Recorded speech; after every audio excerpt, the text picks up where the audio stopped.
house of horrors. A woman chained in a basement, beaten and sexually assaulted for days.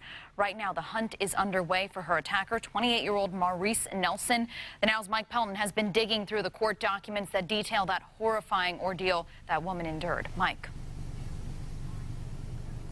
Well, the court documents are so graphic, we can't give all the details on TV, but they reveal a 23-year-old woman survived 4 days of hell inside that house, all thanks to a neighbor who heard her scream.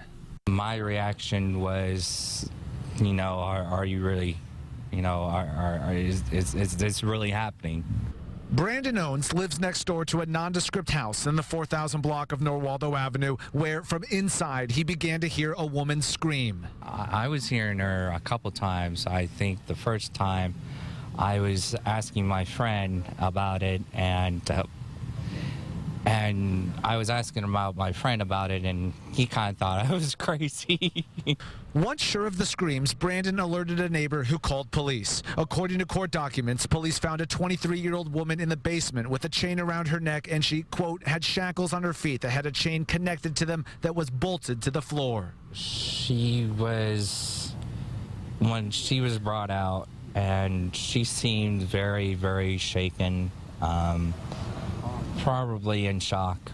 And with good reason. Court records detail a house of horrors, accusing 28-year-old Maurice Nelson of meeting the victim through a phone chatting service, taking her to the house on Norwaldo Avenue, chaining her up and raping her over 4 days, even telling her she, quote, would never see her family again.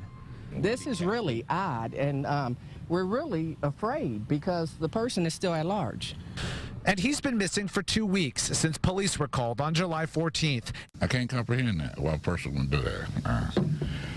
I mean, you hear about stuff like this, you see it on television, and now it's in somewhere here. But fortunately, the 23-year-old woman is no longer trapped in the basement, thanks to her neighbor. I feel like, I made a difference.